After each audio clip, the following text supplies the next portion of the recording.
नमस्कार दोस्तों आज जिस स्टॉक की मैं चर्चा करने वाला हूं उस स्टॉक का नाम आपको आपकी स्क्रीन में दिख रहा होगा। स्टॉक का नाम है देवयानी इंटरनेशनल लिमिटेड। इस स्टॉक की चर्चा मैंने मात्र मेरे ख्याल से 2 से 3 बार की है। मेरे को जो 2 बार याद आता है, मैं 1-2 बार एक्स्ट्रा अगर किया हूँगा बीच में तो किया हूँगा, वरना देवयानी इंटरनेशनल में मार्च अप्रैल 2023 के आसपास मैंने एक वीडियो बनाया था। उसके बाद वहाँ से स्टॉक फटाक से अक्टूबर नवंबर कहीं बीच में स्टॉक जंप करते हुए 2222 रुपये के आसपास चला गया था। जब यहाँ मैंने वीडियो बनाया था स्टॉक मेरे ख्याल से 140 के आसपास था। मेरे को याद इसलिए है क्योंकि ये मैंने वीडियो बनाया था और मैंने कहा था भाई देखिए, अगर इन्वेस्टमेंट थोड़ा करना चाहते, क्योंकि उसमें स्टॉक जो बाजार है वो थोड़ा सा करेक्ट हो रखा था। मुझे देवयानी इंटरनेशनल बहुत ज़्यादा अच्छा लगता था। वहाँ से स्टॉक भाग करके तुरंत 222 में आ गया for any sake of reason. फिर मैंने 2022 में वीडियो बनाया, 2022 में वीडियो बनाया। मैंने कहा देखिए स्टॉक ना काफ़ी ज़्यादा चल चुका है और यहाँ की बात से कोई फ्रेश इन्वेस्टमेंट करना मुझे उतना सही नहीं लगता है, ठीक है, क्योंकि स्टॉक ऑलरेडी रनअप दिखा चुका है। वहाँ से स्टॉक में गिरावट हुई और देखिए उसके बाद से मैंने इसमें वीडियो नहीं बनाया। बीच बीच में लाइक में या थोड़ा बहुत चर्चा करता था बट वीडियो कभी नहीं बनाया। और आज आप देखेंगे तो वापस से 150 के आसपास स्टॉक ट्रेड कर रहा है, ठीक है। स्टॉक उस 2 वीडियो के बाद फिर से एक बार 200 को तोड़ के ऊपर गया था बट वापस से भी गिरावट आई। और हम सबको पता है दिसंबर बाद से यानी पिछले 3 से 4 महीने में ओवरऑल निफ्टी ने जो तांडव दिखाया नेगेटिविटी का, मोर देन 16% की उसमें गिरावट आई। उसमें देवयानी इंटरनेशनल भी नहीं बचा, वो भी गिरा। और अब 150 के आसपास स्टॉक ट्रेड कर रहा है। एक ब्रोकरेज हाउस ने रिपोर्ट निकाली, 50% से ज़्यादा का अपसाइड की वहाँ बात कही गई है। और देवयानी इंटरनेशनल अब वापस से रिटेल निवेशकों को बहुत ज़्यादा भा रहा है। उनका कहना ये है कि भाई साहब क्या ये समय है अब खरीदारी का, क्या एक वापस एक बड़ी गिरावट, क्योंकि हाँ देखिए पिछले 1 साल में स्टॉक 3.5% टूट चुका है। अगर 1 साल पहले जहाँ लिया तभी देखेंगे, लेकिन जो ऊपरी स्तर है 221 के आसपास, स्टॉक ऑलमोस्ट 32% ज़्यादा टूट चुका है और अपने बहुत बड़े सपोर्ट, ये देखिए अपने एक ह्यूज सपोर्ट के आसपास ट्रेड कर रहा है। तो आखिर क्या करना है? देवयानी इंटरनेशनल के पास कोई बहुत ही अच्छे ब्रांड्स हैं। सबसे पहला पिज़्ज़ा हट, इसके ऊपर हम आएंगे बट एक लेमन लाइन बात कर लेते हैं। पिज़्ज़ा हट है, KFC है और तीसरा है कोस्टा कॉफ़ी। इनमें से देखिए मैंने ये दोनों ट्राई किया है, कोस्टा कॉफ़ी मैंने ट्राई नहीं किया। अगर आपने किया हो ना तो मुझे कमेंट बॉक्स में ज़रूर बताइएगा। मैं जानना चाहता हूँ कि कोस्टा कॉफ़ी की टेस्ट कैसी है। ओके, मैं इसलिए कह रहा हूँ बिकॉज जहाँ मैं रहता हूँ, मैं छत्तीसगढ़ में रहता हूँ, वहाँ तो खैर कोस्टा कॉफ़ी है ही नहीं। बट अपन जब घूमे हैं, ज़्यादा अब तो घूमते नहीं हैं, बट जब घूमे हैं अपन तो पिज़्ज़ा और KFC तो अपन ट्राई नहीं किए हैं, लेकिन वहाँ गए हैं। वहाँ भीड़ जिस प्रकार की दिखती है और जिस प्रकार की ग्रोथ KFC ने ऑन पेपर भी दिखाई है वो बहुत शानदार है, ठीक है। तो कोस्टा कॉफ़ी कैसी है ज़रूर बताइएगा। KFC देखिए, अब मैं वेजिटेरियन आदमी तो KFC तो अपन जा नहीं सकते हैं, लेकिन आपकी क्या राय है इन तीनों ब्रांड्स में? अगर आपने यूज़ किया तो ज़रूर बताइएगा, क्योंकि मैं बता दूं बहुत सी चीज़ें ग्राउंड में देखने समझ में आती हैं कि लोगों को चीज़ें पसंद आ रही हैं कि नहीं आ रही हैं। ओके, तो एनालिसिस करेंगे कि ब्रोकरेज हाउस के जो इतना बड़ा टारगेट दिए अपसाइड का, उसके पीछे का कारण क्या है, ये भी बताएंगे कि कहाँ प्लस है कहाँ माइनस है। वीडियो में अंत तक बने रहिएगा। लेकिन आगे बढ़ने से पहले दोस्तों आपकी स्क्रीन दिख रहा होगा मात्र 12.8, जी हाँ 12.8% ऐसे व्यूअर हैं जो हमारा चैनल देख रहे हैं और वीडियो को सब्सक्राइब कर रखे हैं। आपका धन्यवाद। 87.2 ऐसे हैं जो वीडियो देख रहे हैं लेकिन चैनल सब्सक्राइब नहीं कर रखे हैं। आपका भी बहुत धन्यवाद कि आप वीडियो देखते हैं, बट प्लीज़ चैनल को ज़रूर सब्सक्राइब कीजिएगा, क्योंकि आपका एक छोटा सा कदम ना हमें बहुत मोटिवेट करता है दोस्तों। हमें बहुत ज़्यादा, मैं ये कहूँगा कह सकते हैं, पढ़ने के लिए और ज़्यादा अच्छा पढ़ाई करने के लिए और अच्छे वीडियो बनाने में मदद करता है। और मैं आपसे भी कहता हूँ प्लीज़ पढ़िए। इसीलिए बहुत अच्छी जो बुक्स हैं जो मैं हमेशा अपने व्यू प्रोडक्ट अगर आप करेंगे क्लिक, वहाँ पे दिखेगी स्पेशली द इंटेलिजेंट इन्वेस्टर, वो मेरी फेवरेट बुक है, उसे पढ़ें। पीटर लिंच साहब की बुक को ज़रूर पढ़िए। ये 3-4 बुक्स ऐसी है ना जो आपको पढ़ना चाहिए, भले ही आपको बहुत बोरिंग लगे कि यार क्या हो रहा है, लेकिन ये आपको बियर मार्केट के लिए तैयार करती हैं।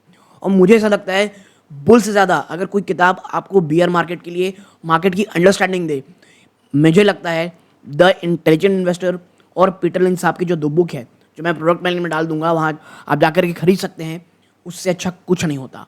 प्लीज़ पढ़िए उन बुक्स को। ओके, नाउ सबसे पहली बात यह है ब्रोकरेज हाउस क्या कह रहा है। देखिए मार्क्यू ने बाय का कॉल दिया है इस स्टॉक को और अपसाइड की बात कही है 50% की। अब ऐसा क्यों? देखिए, ब्रोकरेज फर्म मार्क्यू ने आउट परफॉर्म की रेटिंग दी है, 230 टारगेट प्राइस तय किया। देखिए, और देवयानी इंटरनेशनल के लिए जो 230 रुपये ना, ये ह्यूज रेजिस्टेंस है। जब तक मुझे ऐसा लगता है बिटवीन 230 250 को तोड़ करके देवयानी इंटरनेशनल ऊपर नहीं जाता, तब तक कोई एक ट्रिमेंडस रैली आ जाए, मुझे ऐसा नहीं लगता। और यहाँ पर ही मात्र 230 के टारगेट की बात कही गई है और मुझे ऐसा लगता है ऑन अ गुड डे बाजार का अगर साथ मिले, निफ्टी का साथ मिले, देवयानी इंटरनेशनल वाकई में 230 रुपये भी जा सकता है। ठीक है, और जो वर्तमान शेयर प्राइस था ये 153 रुपये था, तो यहाँ से 2-3 रुपये और टूट चुका है। ठीक है, और ऑलमोस्ट 50% अपसाइड है। अब ऐसी राय क्यों दी गई है भैया?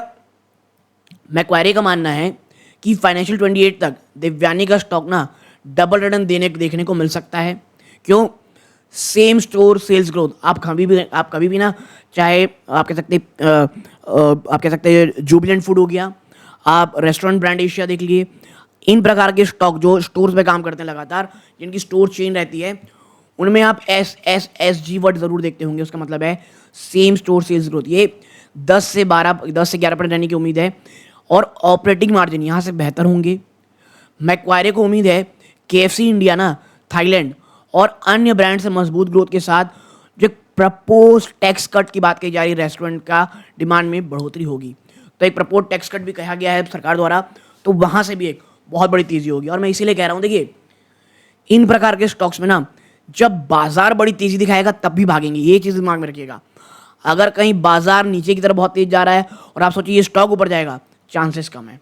ओके, और मुझे पर्सनली ना ये KFC बिजनेस से बहुत उम्मीदें दोस्तों। ये चीज़ें हो गई। अब आते हैं कुछ अन्य चीज़ों में। देखिए, सबसे पहले आप एक बात समझिएगा कि 18,000 मार्केट कैप की कंपनी है। देखिए, स्टॉक भी तो नहीं रहेगा क्योंकि ये लॉस भी करती रहती है, बीच में प्रॉफिट भी करती है। ठीक है, तो इसको मत देखिए। ROC ROE कोई बहुत अच्छी नहीं है। डेट टू इक्विटी ह्यूमंगस है। क्यों ह्यूमंगस है?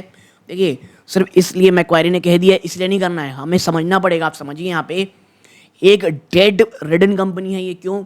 ग्रोथ कर रही है, लगातार नए स्टोर खोल रही है, ऑलरेडी जो स्टोर बने हुए हैं उसे लगातार मॉडिफाई करना पड़ता है, बहुत सारे ऑपरेटिंग एक्सपेंसेस ह्यूज रहते हैं, तो इन तमाम चीज़ों के कारण इनको उठाना पड़ता है क्या, और उसे कहते हैं हम डेट।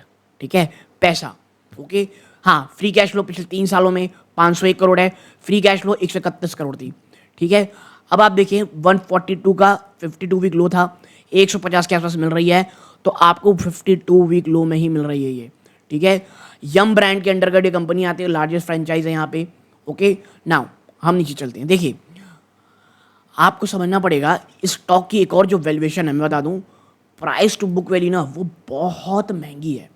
ठीक है, और जब बाजार में गिरावट होगी ना तो इतने महंगे जो स्टॉक होते हैं उसमें भी गिरावट होती है। ओके, और अभी भी आप देखेंगे ना ऑलमोस्ट 14-15 टाइम्स के आसपास ट्रेड कर रहा होगा। जी हाँ, 15.5 टाइम्स ये स्टॉक ट्रेड कर रहा है, तो महंगा बहुत है ये। यही एक चीज़ है जो मुझे प्रॉब्लम लगती है, और मैं आपसे कहता हूँ जिस लेवल में ये मिल रहा है यहाँ पे थोड़ा बहुत एक्यूमुलेट कर सकते हैं। अगर stock on the worst day possible between 120 के आसपास अगर मिल जाता है, मुझे ऐसा लगता है ये बहुत ही शानदार स्टॉक होगा। और मैं बताऊँ आपको, पर्सनली मुझे लगता है कुछ ऐसे स्टॉक हैं जिसे आप बहुत लंबे समय के लिए रख सकते हैं और रिस्क लेकर के रख सकते। एक रहता है ना कि भाई हम किसी स्टार्टअप में कर लें, स्टार्टअप एक डिफरेंट चीज़ रहती है, लेकिन मुझे ऐसा लगता है इसमें अगर 20 to 30,000 अगर हम डालें, ठीक है, और मैं ये कह रहा हूँ अगर अपनी पोर्टफोलियो का 2 से 3% अगर हम डालें, तो मुझे ऐसा लगता है, और इसे भूल जाएं, मतलब कोई पढ़े ही मत भी क्या हो रहा है, सेम स्टोर ग्रोथ क्या है, क्या चीज़ें हैं, इसे हम डालें और भूल जाएं। मुझे ऐसा लगता है अगर जिस प्रकार की हम एक इकोनॉमिक ग्रोथ की बात कर रहे हैं, जितने ट्रिलियन डॉलर की हम आगे बढ़ने की बात कर रहे हैं, तमाम चीज़ें बढ़ने की हम बात कर रहे हैं, मुझे ऐसा लगता है स्पेशली देवयानी इंटरनेशनल मुझे लगता है एक काफ़ी अच्छा रिटर्न आपको ये दे सकता है। लेकिन देखिए प्रॉब्लम यही है, ये भी बढ़ रहे हैं जिस प्रकार की ये प्लान कर रहे हैं, अगर वैसा करते हैं तब मैं बात करूँ। अगर कुछ भी प्रॉब्लम आती है कि भाई देखिए इनके साथ सबसे बड़ी प्रॉब्लम क्या आने वाली है, रॉ मटेरियल महंगे हो जाना, ठीक है, प्लस जो इंग्रेडिएंट है, यानी इनके जो इंग्रेडिएंट होते हैं, सब्जी वब्जी, सब चीज़ों की ट्रांसपोर्टेशन कॉस्ट बहुत जल्द बढ़ जा रही है, ऑपरेटिंग एक्सपेंस इतने ज़्यादा बढ़ते चले जा रहे हैं, इन्फ्लेशन सबसे बड़ा दुश्मन इस प्रकार की कह सकते बिजनेस का। अगर इन्फ्लेशन बहुत बड़ा बढ़ जाता है तो यहाँ पर बढ़ोतरी कमी आएगी। लेकिन देखिए प्लस माइनस चीज़ें चलती रहेंगी। मुझे ऐसा लगता है जिस दिन दिव्यांग इंटरनेशनल अपना 250 रुपये के एक बड़े रेस्टोरेंट को तोड़ देता है, उस दिन मिलते ना स्काई इज द लिमिट, वहाँ पे ज़्यादा दिखाई देगा। और आप देखें तो इन्वेस्टर भी इसमें इन्वेस्टेड हैं। मैं ऐसा क्यों कह रहा हूँ, आप देखें डिस्क्लोजर में बता दूँ आपको। कई बार कमेंट आता है कि भैया आप इसकी इतनी तारीफ करते हैं, कि मैं तारीफ नहीं कर रहा हूँ। डिस्क्लोजर में बता दूँ, मुझे कहीं कोई पैसे नहीं मिले हैं। कई बार ये कमेंट आता है कि आपने पैसे लेकर के, अरे भाई मेरे पास मैं क्या करूँगा, पैसे अपन इतने बड़े आदमी है ही नहीं। प्लस अगर मैं आपसे कह रहा हूँ इट्स अ गुड स्टॉक, तो मुझे पर्सनली ऐसा लगता है ये वाकई अच्छा स्टॉक है, ठीक है। लेकिन विथ कॉशन, अगर आपका रिस्क रिवॉर्ड में रिस्क थोड़ा कम है तो आप स्टॉक से बहुत दूर रहें प्लीज़, क्योंकि ये ग्रोथ वाला बिजनेस है, ठीक है। पब्लिक ने अपनी माल घटाई है, देखिए एक फिर घटाई, बढ़ाई किसने, DIIs ने। देखिए यहाँ से बढ़ी बढ़ी बढ़ी और बढ़ गई, ठीक है। FIIs थोड़े गिरे, थोड़े बराबर ही हुए हैं। अब मार्च के बाद से बड़ी गिरावट हुई, शायद थोड़ी बहुत गिरावट हो जाए। जब पब्लिक से माल निकल करके यहाँ चला जाए ना, मुझे उससे अच्छा सिनारियो कुछ नहीं लगता है।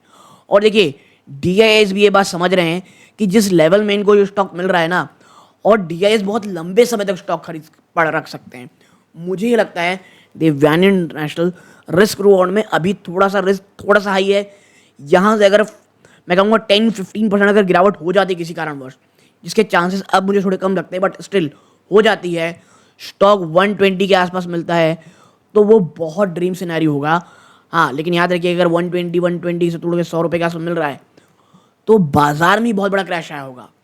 अगर निफ्टी लगातार ऊपर जा रहा है तो ये 120 को तोड़ करके नीचे आए या 120 मिले, चांसेस मुझे कम लगते हैं, ओके। और आप देखिए यहाँ पे नोट्स में अगर हम जाएंगे तो आप पाएंगे दिव्यांग नेशनल इंटरनेशनल काम करती है क्विक सर्विस रेस्टोरेंट में, QSR सेक्टर में, जहाँ KFC, पिज़्ज़ा हट, कोस्टा कॉफ़ी काम होता है। इन्होंने सिग्निफिकेंट माइलस्टोन अचीव किया है 2000 स्टोर्स का, और जो टोटल है 2033 स्टोर एज ऑफ 31 दिसंबर 2024, ठीक है। तो दिसंबर तक बाद 2000 ज़्यादा स्टोर हो चुके थे। और मैं इसलिए कह रहा हूँ, जब आप इतनी तेज़ी से बढ़ते हो ना तो आपको कैश लगता है, पैसे। फाइनेंशियल परफॉर्मेंस अगर आप देखेंगे तो क्वार्टर फाइनेंस 25 में 1294 करोड़ का रेवेन्यू रहा है, 53.5% का ईयर ऑन ईयर ग्रोथ है। इंडिया बिजनेस रेवेन्यू है 873 करोड़ और 4.4% ग्रोथ है quarter on quarter. Operating EBITDA 131 crore with margin 10.1%। Profit before tax आप देखेंगे 3 करोड़ है compare to loss 4 years ago, ठीक है। तो यानी एक साल पहले से आप देखेंगे तो यहाँ पे प्रॉफिट है, लेकिन देखिए मुझे ऐसा लगता है कोई प्रॉफिट बहुत ज़्यादा नहीं रहता है। अब स्टोर एक्सपांसन कितना ज़्यादा हो रहा है आप समझिए, 111 नेट नए स्टोर ओपन किए गए हैं क्वार्टर 3 में। और जो कोर ब्रांड है KFC, पिज़्ज़ा हट, कोस्टा कॉफ़ी, ये कंट्रीब्यूट करते हैं 107 में। देखिए और भी 1-2 ब्रांड हैं, लेकिन इनका जो मेन ब्रांड है वो 3 ही है, KFC, पिज़्ज़ा हट, कोस्टा कॉफ़ी, ठीक है। KFC के अब 689 स्टोर हैं और 44 नए स्टोर ओपन किए गए हैं। मुझे लगता है दिव्यांग इंटरनेशनल या यम फूड्स सबसे ज़्यादा, यम ब्रांड सबसे ज़्यादा यहाँ फोकस करें KFC में। पिज़्ज़ा हट अब टोटल 644 स्टोर में ओपन कर चुका है और 51 स्टोर यहाँ पे ओपन किए गए हैं। कोस्टा कॉफ़ी 209 स्टोर हो चुके हैं और 2 नए ओपनिंग किए गए हैं। देखिए पहला फूड कोर्ट ओपन कोटा में किया गया है joint venture with PVR INOX, और ये इनकी एक्सपेंशन स्ट्रैटेजी में एक है, okay. Now what's next, market sentiment और कंज्यूमर ट्रेंड क्या है। तो देखिए ऑप्टिमिस्टिक आउटलुक है। यूनियन बजट 2025 के बाद जो 12 लाख तक का टैक्स छूट, यूनियन जो एम्प्लॉई उनमें बढ़ोतरी होना, ये एक्सपेक्ट किया जा रहा है एनहेंस करेंगे परचेजिंग पावर को और कंज्यूमर स्पेंडिंग को। डिस्पाइट सबड्यूड कंज्यूमर सेंटिमेंट, जो साइन ऑफ रिकवरी है वो दिखाई कब दी गई है, फेस्टिव सीजन में, पर्टिकुलरली मेट्रोज और लार्ज सिटीज़ में। वैल्यू मेन्यू आइटम और जो प्रमोशनल आइटम है जैसे KFC roll variant, KFC epic savers, ये अट्रैक्ट कर रहे हैं बजट कॉन्शियस कस्टमर को। देखिए आज के समय में अगर इन्फ्लेशन बढ़ता है और ये कंपनी समझ रही हैं कि भारत में अगर आगे बढ़ना है तो बजट कॉन्शियस बहुत ज़्यादा जरूरी रहना, ओके। मार्जिन परफॉर्मेंस देखिए तो यहाँ कहा जा रहा है ग्रॉस मार्जिन ना कंसल्टेड बिजनेस का वो 68.7% में आया है, 60 बेसिस की गिरावट हुई। क्यों? फूड इन्फ्लेशन बहुत ज़्यादा रहा है। लेकिन जो अभी दिसंबर टू आप कह सकते हैं मार्च तक का समय आया है, यहाँ पे फूड इन्फ्लेशन बहुत नीचे चाहिए। तो मुझे ऐसा लगता है ये फूड इन्फ्लेशन से इस क्वार्टर में राहत मिलती दिखाई देगी। ब्रांड कंट्रीब्यूशन देखेंगे 14.3% रहा है, an increase of 70 base point, ठीक है। अब KFC का जो ग्रॉस मार्जिन 68.6% में है और जो ब्रांड कॉन्ट्रीब्यूशन मार्जिन है 70.2%, और ये इंप्रूवमेंट दिखा रहा है क्यों? बेटर सेल्स लेवरेज और कस्टमर मेजर में। पिज़्ज़ा हट का मार्जिन उसमें गिरावट हुई, क्योंकि देखिए पिज़्ज़ा हट ना डोमिनोज सामने कैसे करेगा, ये थोड़ा आने वाले समय में देखने की चीज़ें हैं। इंटरनेशनल ऑपरेशंस ये चीज़ है। देखिए मैं यहाँ बात करूँगा कहाँ पे, दो चीज़ों की जो हमारे लिए ज़रूरी है, चैलेंजेस और हेडविंड की। तो देखिए जियोपॉलिटिकल सिचुएशन कुछ स्टेट में, केरल, असम, वेस्ट बंगाल, ये परफॉर्मेंस को अफेक्ट कर रही है, लेकिन इम्प्रूवमेंट यहाँ पे एंटिसिपेट की जा रही है, ठीक है। इसके साथ साथ मार्जिन रिकवरी देखने को जा रही है SSG में, यानी सेम स्टोर सेल्स ग्रोथ में इम्प्रूवमेंट है, with management confident of achieving margin of 19 to 20% as condition approve. Okay, now future outlook क्या है? मैनेजमेंट अभी भी ऑप्टिमिस्टिक है सेक्टर रिकवरी को लेकर के, और अपनी एक्सपेंशन स्ट्रैटेजी को लेकर के बहुत ज़्यादा कॉन्फिडेंट है। प्लान किया जा रहा है कि भाई नई QSR ब्रांड इंडिया में लॉन्च किया जाए, और टारगेट का लॉन्च कब क्या है? Q1 of the next financial year, यानी नेक्स्ट फाइनेंशियल ईयर में देवयानी इंटरनेशनल कुछ नए QSR ब्रांड भी लॉन्च करेगी। तो ये कंपनी लगातार नए नए काम कर रही है। और अगर बात करें हम यहाँ पे लेवल्स की, तो देखिए अभी मूविंग एवरेज बेरिश है, टेक्निकल इंडिकेटर ये यहाँ पे बेरिश है, ट्रेंड बेरिश है, और पिवट पॉइंट आप देखोगे तो 170 पिवट पॉइंट था, ये टूट चुका है। पहला सपोर्ट आता है 147 रुपीज़, इसके ऊपर ट्रेड कर रहा है। फिर है 130, मैंने आपसे कहा ना 130, 130 बहुत इंपॉर्टेंट है। देन 107, ये पिछले मंथ जो ट्रेड हुआ है उसके प्राइस रेंज है। फिबोनाची के हिसाब से 155.58, इसके नीचे अभी ये स्टॉक है। Then 146, then 130। ओके, तो ये इस प्रकार के लेवल्स हैं। तो मैं बता दूं आपको, अगर आप देवयानी इंटरनेशनल में निवेश करने की सोच रहे थे, अगर आप देवयानी इंटरनेशनल में as a long term investor सोच रहे थे, तो मुझे ऐसा लगता है ये लेवल्स अच्छे हैं। लेकिन हाँ, कुछ कॉशन है। अगर मेन चीज़ इन्फ्लेशन थोड़ी बहुत ऊपर नीचे की बजाय थोड़ी स्टेबल रहती है, ये इन प्रकार के बिजनेस के अच्छा रहेगा। अगर आप देखिए, अगर क्रूड ऑयल के दाम कंट्रोल में रहते हैं तो उसका जो ट्रांसपोर्टेशन कॉस्ट है वो बहुत कम आएगा, वो बहुत पॉजिटिव रहता है इनके लिए। तो ये दो चार चीज़ें जो आपको समझनी पड़ेंगी। ओके, कैसा लगा आपको स्टॉक जरूर बताइएगा। चैनल में नए आए सब्सक्राइब करके वीडियो को लाइक जरूर कीजिएगा। ये सूर्यकांत है।